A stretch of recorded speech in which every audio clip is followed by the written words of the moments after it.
When we talk about and pursue reparations, we are referring to, in its most basic form, repairing the harm, in many cases, egregious acts, in some cases, crimes against Black people over centuries. But more specifically and hyperlocally in Evanston, we're talking about the harm of the city of Evanston and community uh, policies, practices, incidents that are responsible for even our present day racial segregation.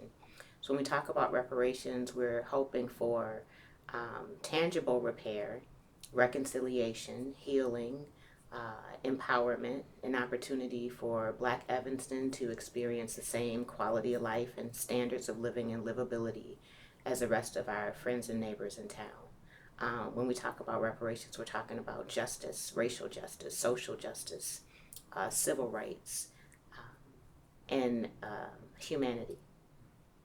And when I talk to white audiences, what I try to do is convey all of that in the context of the Black experience and how that differs from the white experience, particularly focusing on the role that institutions and government has played in creating fundamentally different experiences for Black citizens than for white citizens.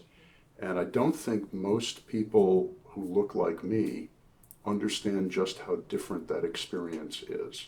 So there's an expectation that our city, our state, and our country treat everyone the same, and that isn't the case.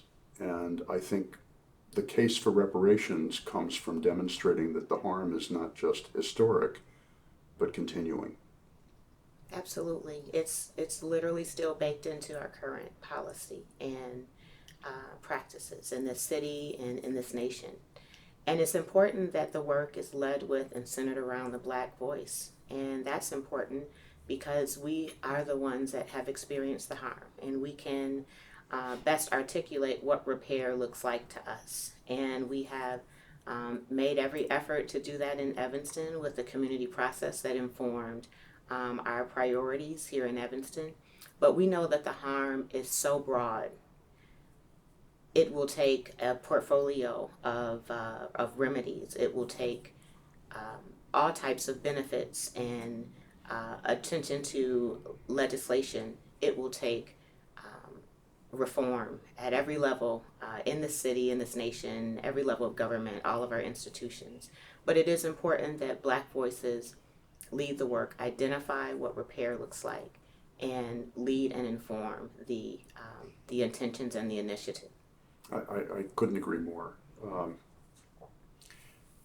When I talk to people, what I try to convey is there is a moral and ethical component that we all need to share in and support, which is to acknowledge that the harm has and continues to occur, and support for the changes in the institutions and the structures and the laws and the governmental agencies and the way in which they treat Black people versus the way they treat everyone else. That to me is completely different from how reparations should occur, because that really should be governed by the people who are being harmed, right? Because they have the best perspective on what the depth and the breadth of the change that is necessary. And I often have conversations with people who say, well, that doesn't seem like reparations to me. And the answer is, why don't we start with the first piece, which is, do you agree that there is harm occurring and that it is our responsibility collectively to support repair and to enable people who do understand the depth of the harm to make the determination as to how the repair occurs? And that has been a much more effective way of focusing it than talking about a specific program and whether or not that represents reparations. Absolutely, and it's so complicated. Reparations is a process that is complex, and it'll be generations of leaders doing this work going into the future. And really, every Black voice is right. We all have our own experiences and prioritize what repair looks like, but in a process, you have to move forward with some consensus. Mm-hmm. What I take away from that is that we need more commitment to reparations at more institutional levels, more leaders in town or in this nation, and that it is not one single program, it's not one single government agency, but it is all levels of government and many programs, including all areas of our life: housing, education, health, cash, wealth, policy, and so on. And so I appreciate that you are sharing that message in your community. Thank you. I feel very strongly that that is a role I can play, recognizing that it is Black voices that need to lead the movement. So my role will always be supportive. I can be a vocal supporter, but it isn't my responsibility to make the determination as to what needs to change and how. It's more as being a supporter of enablement than anything else. And that's the message I try to give to everyone I speak to, because I think there's a lot that needs to be done there, and it's not fair to make that just Black voices. But once the agreement occurs that there is harm and it needs to be repaired, how that gets repaired really must be governed by the people who are being harmed. And I think that provides many people who look like me with an easier path to get their heads around what it is, because, as you said, the scope is so enormous. I often talk to people about doing this because I want my grandchildren to know that I was on the right side of history, not because I expect that there'll be some cataclysmic event that occurs in the next 3 to 5 years. Although Evanston has proved to be an inspiration that is global. And that's very, very special, and trying to make sure that all people in this community understand how visible our actions are and how inspirational they are, also matters in terms of building momentum.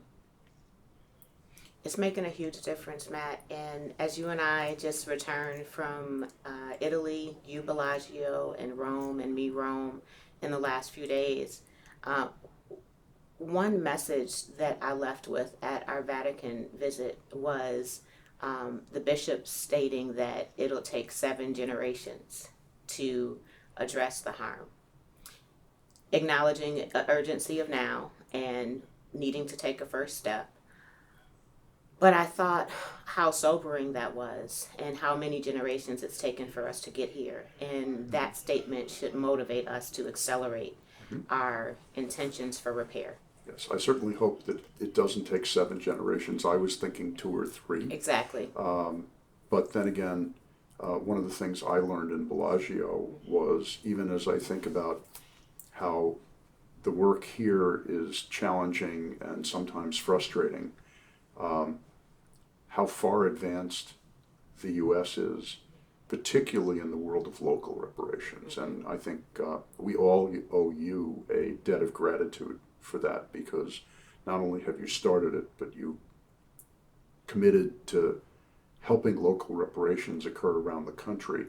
And what is striking, even from the time I first started getting involved, is just how many local reparations efforts there are around the country. It is inspiring. One of the things I try to help people understand is the scope is so large and the momentum is growing, that if they only focused on what was happening with HR 40, they would miss the entire story. And there is precedent. If you look at most of our important federal legislation, it started with a local action state law, a grassroots initiative, and it's been the same for reparations. And so we've seen, I've lost count. Last I looked, there were over 100 initiations of local reparations, and we see more support at a federal level for HR 40 or federal reparations.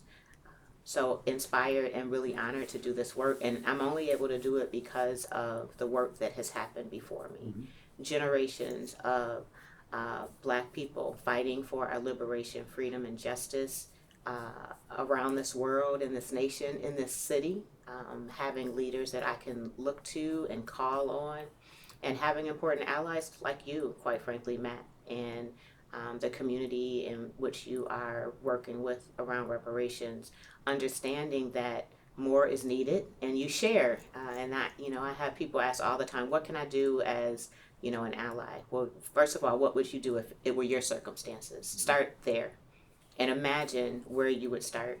And there's so many areas in helping, sharing your social capital and your skill sets, and giving and organizing and public education and so on.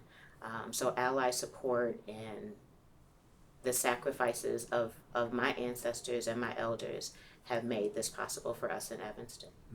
And I'm grateful because I find the work so meaningful. Had somebody told me when I retired at the end of 2020 that the most consuming thing I would be doing was around reparations, I would have said, well, I'd be interested, but how would I get involved? Right? And that actually led to how the Evanston Reparations Community Fund was formed, because the Reparations Stakeholders Authority of Evanston, when it was in formation, came to the staff at Evanston Community Foundation and said, we would like to have a fund. And the staff came to the board, and I'm a board member and the treasurer, and they said, we think we should do this, supporting it administratively and from an investment perspective, and we don't think we should charge a fee, and that should be part of our repair. And those of us who were on the board said, well, that makes a lot of sense. And as you know, we started having monthly meetings with the then in formation RSAE, looking for ways in which those of us collectively or as individuals could help. And it's enriched my life to just find ways in which I could provide support. And quite frankly, the joy of supporting you and the kinds of things we've done together has just been incredible for me. It's really special. And when the RSAE came to, at the time, Monique was here, and Saul jumped right in with such enthusiasm in support of the work, and the request and joy was here when we made that request, that fees should be waived, that this should be very different than business as usual, because this is repair. And we had to wait for a board response, and we were confident that we had the support of the foundation based on the values that are led here, but really encouraged to see how committed ECF has been, and its leadership and its board as well, and the fund, and then the community, and particularly the faith community, and what they've been doing to increase that fund and educate congregations and the community at large on the history of reparations, why reparations, from a moral position, from a legislative position, from a legal position, and how we might begin to implement repair. And it's happening. And one thing that is really not being measured is how the community at large is changing, how households are thinking about who they do business with, and organizations are thinking about who they appoint and hire to lead them, and how more voices are being included, and how Black businesses generally are being supported more so, and the passing of the Fifth Ward School, and so there are so many examples on how beginning this process of reparations has begun a process of healing and repair in this community. And when I have the great privilege to work with other communities, I tell them exactly that.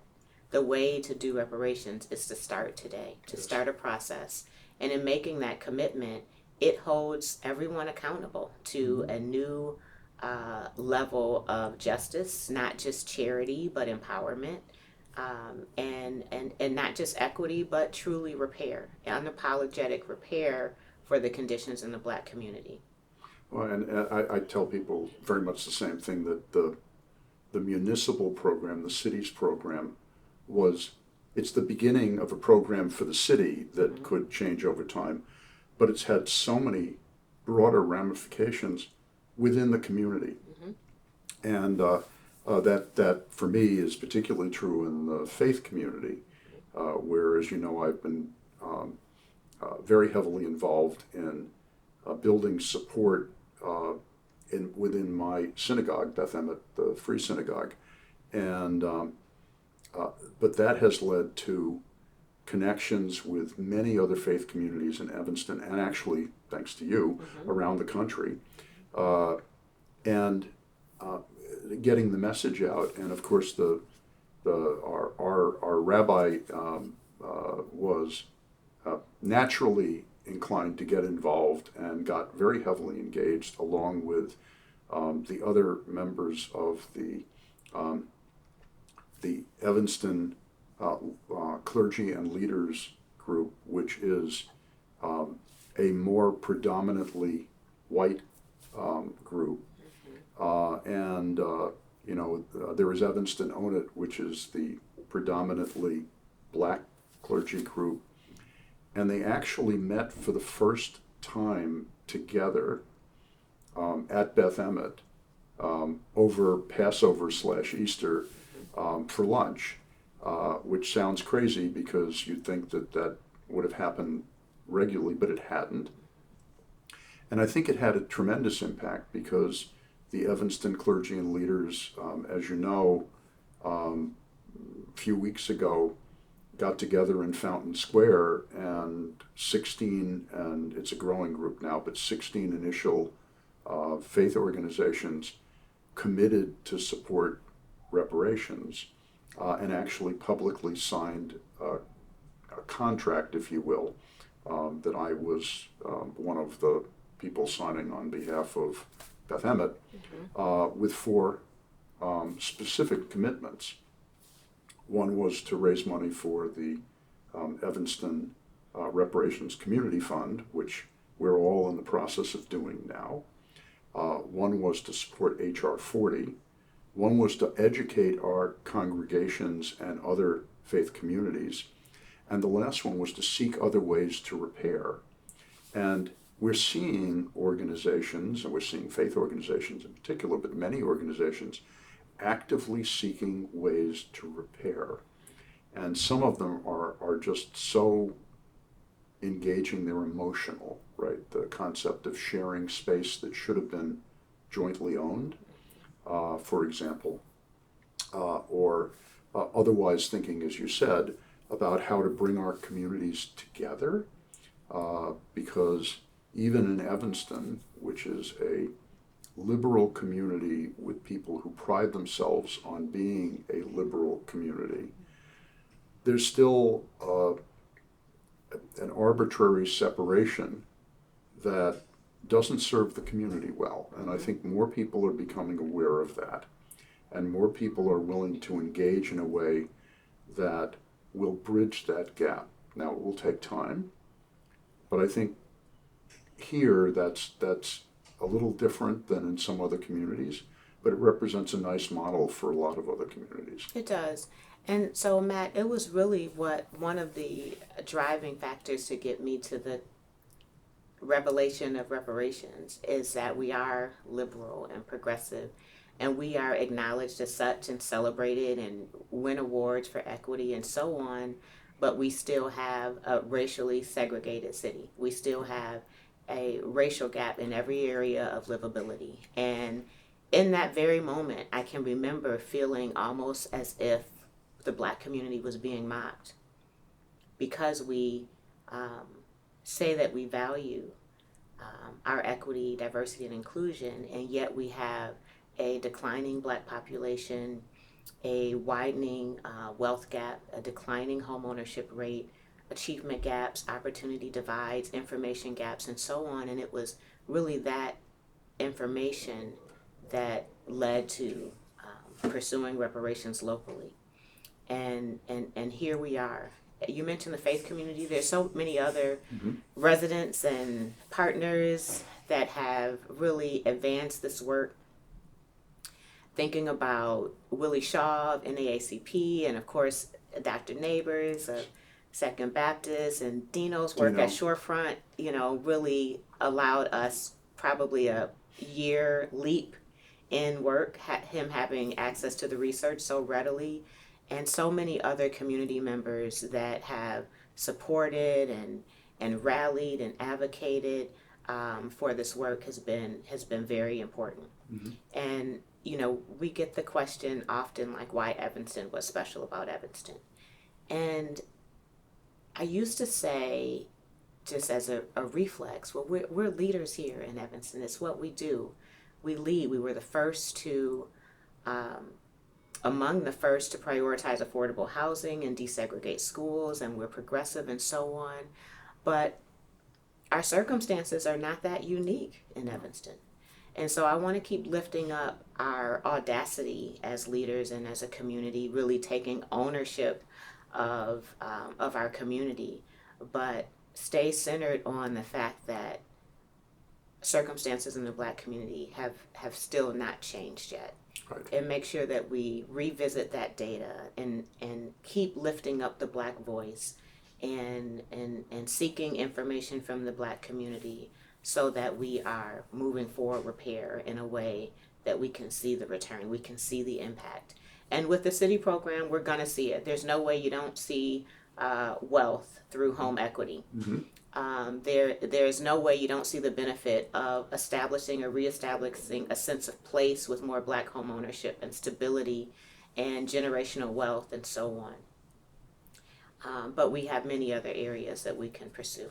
Yes, and that's why I'm also very excited about the Evanston Reparations Community Fund. Yes.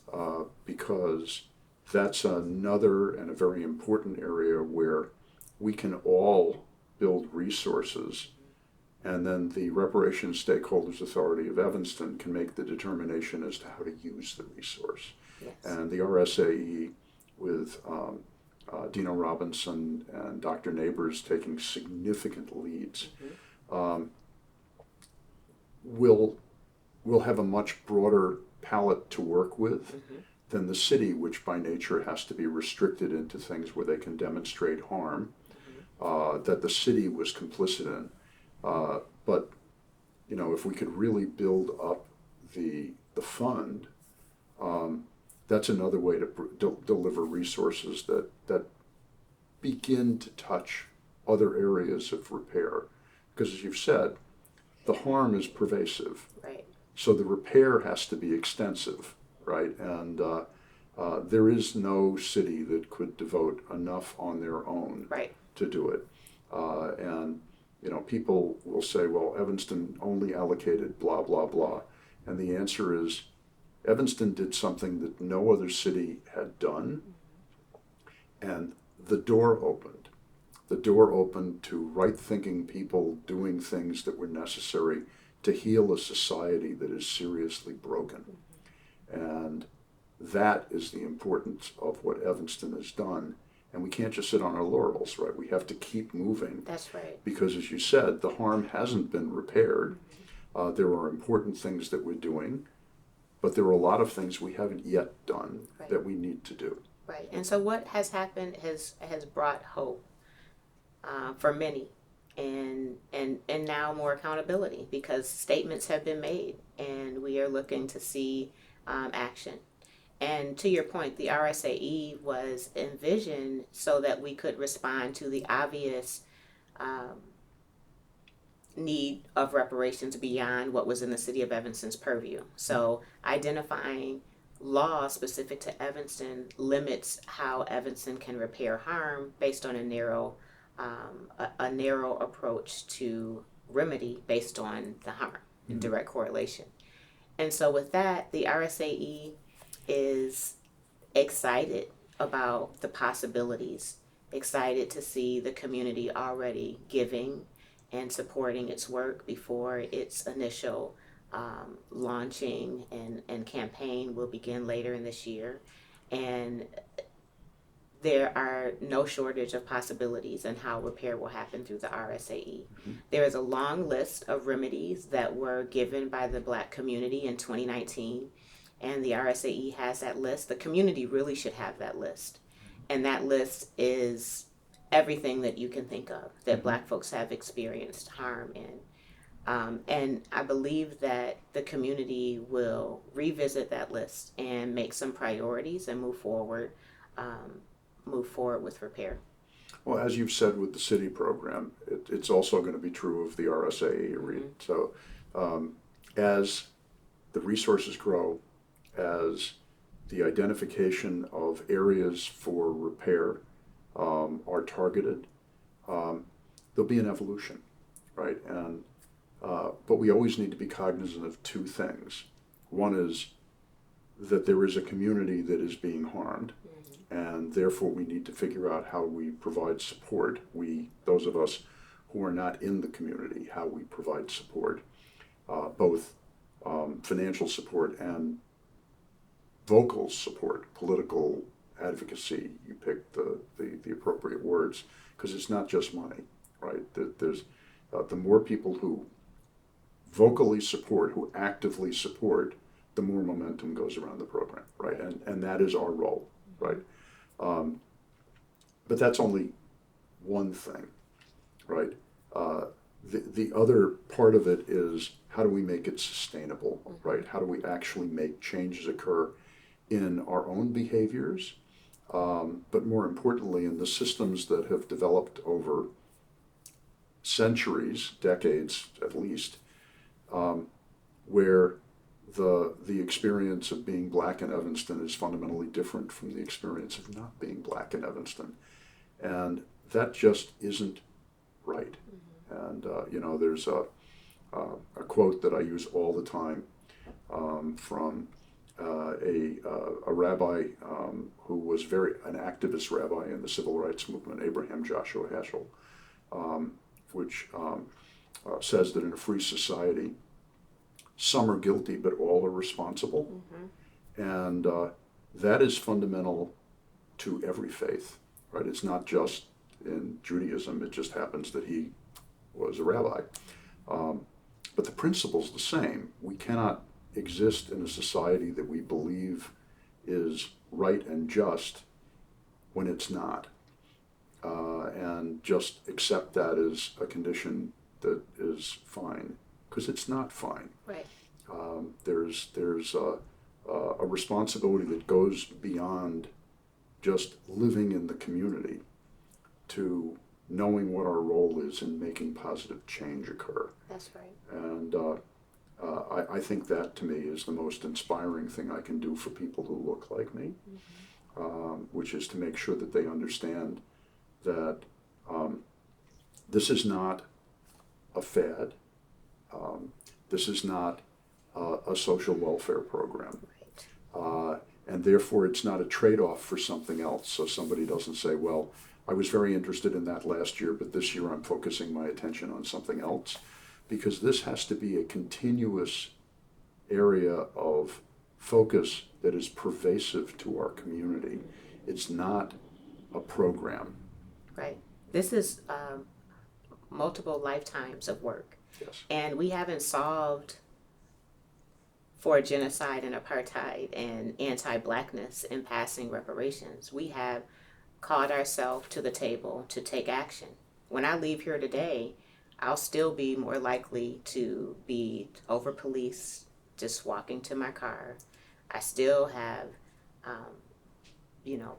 not the same access to financial products. I'm still living in a neighborhood that is discriminated against and has inferior infrastructure and environmental assets and deteriorating housing stock. And so that's the reality. We have taken a first step, we've made a commitment, but we have not solved for the conditions. And that's one of the messages that we're going to have to help build on, because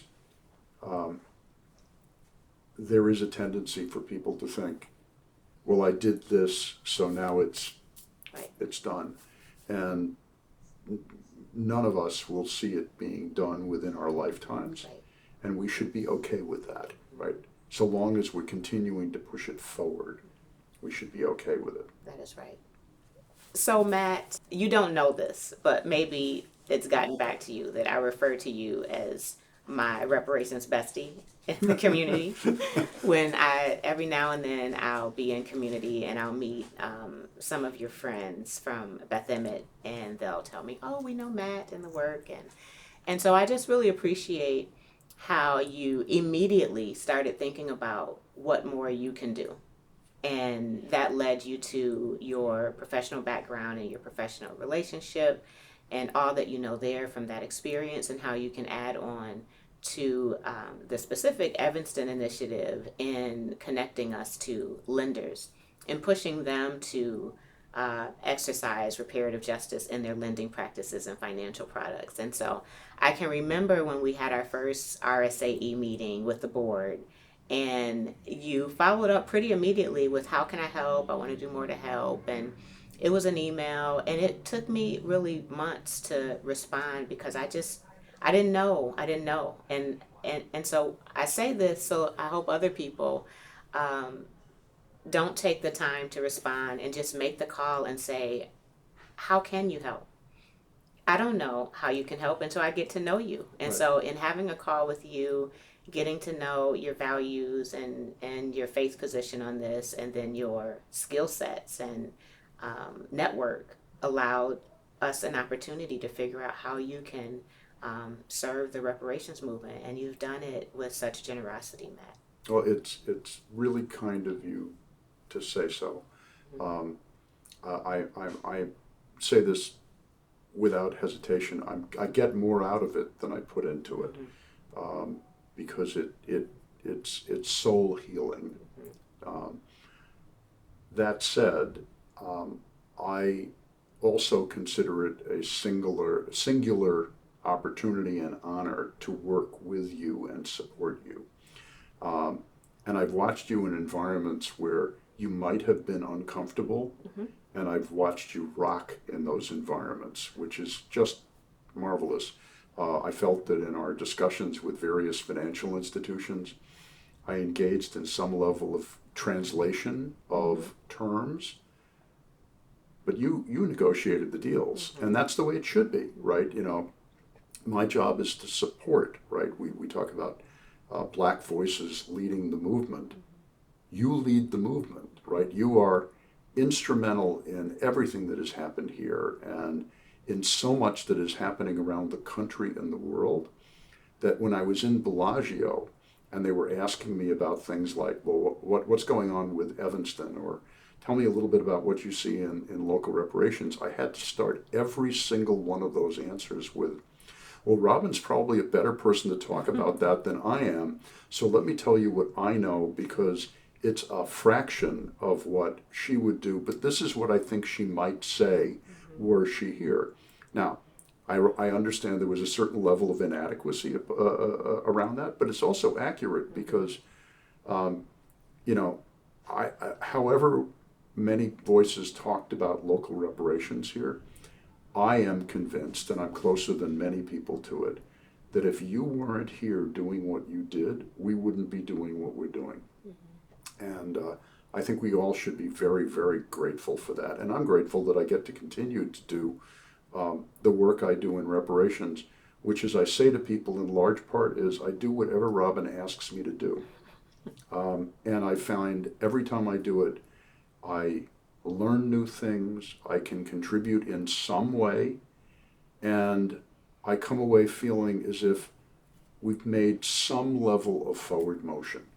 And for that, I'm just eternally grateful. We've had great movement and progress, and I too am grateful to do this work. Um, I can say that you have said yes to everything, whether it was a Zoom conference or all the way to Bellagio and Rome for learning and advocacy. And we really appreciate you.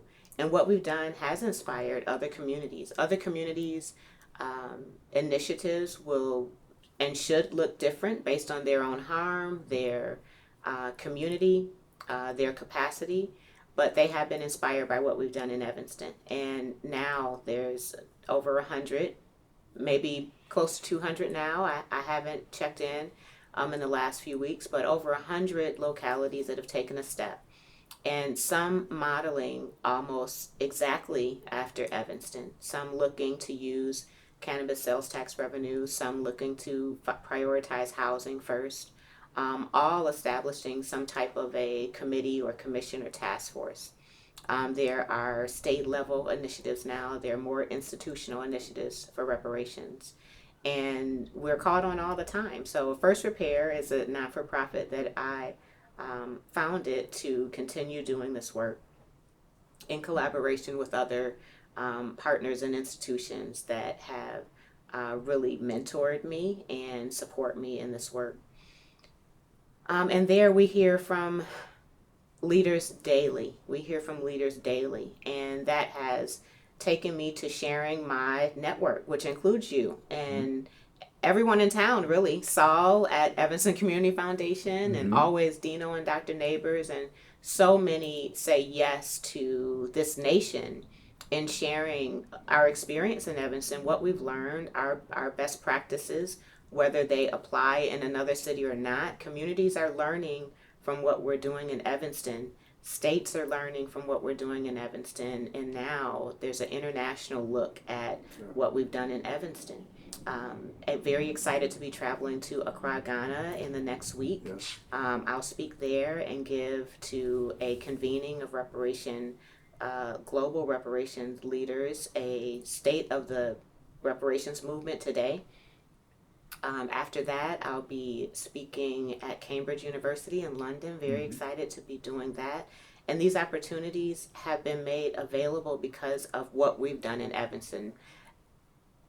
It's not specific for me. I'm the voice for what we've done in Evanston, and I'm so grateful. And our partners like Cam Howard of Reparations United has largely been responsible for some of these international invitations to speak to the reparations community, and particularly these last three trips over the summer of 2022. And you're also in the early stages of developing a center here, right? Exactly. And so we're going to, in partnership with the National African American Reparations Commission, develop a local reparation resource center. And there's a demand for it. We had our first national conference last year here in Evanston, and there were 50 leaders that came from across the nation.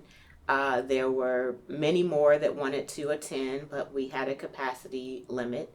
And we will have a physical space where local leaders can come in.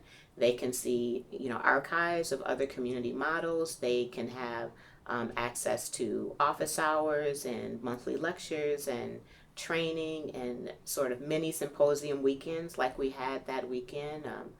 And so we're excited to have partners that believe in the work. And most of all, Evanston made it possible. No matter how bold and wild my imagination is for legislative change in Evanston, it would be an impossibility without the Evanston City Council, who voted to support it. Initially, unanimously, yes to reparations with the overwhelming support on the first initiative. It would be impossible without the residents of Evanston, who have every right to show up for or against any legislative introduction. It would be impossible without the institutions that either showed up in support or stayed out the way so that we could do the work. And so Evanston really should be proud of its place in history and exercise that pride with action and making good on the commitment of repair. I think that they are. I think the residents of Evanston have either initially embraced or become aware of just how much opportunity there is to heal. What they may not be completely aware of is that the eyes of the world are on us. Yes. And in a way that probably before Bellagio even I wasn't aware of. And that's another message I want to make sure we deliver, because it's inspiring here because we know that we're inspiring others elsewhere. And I think that will build momentum here in a way that's both necessary and important.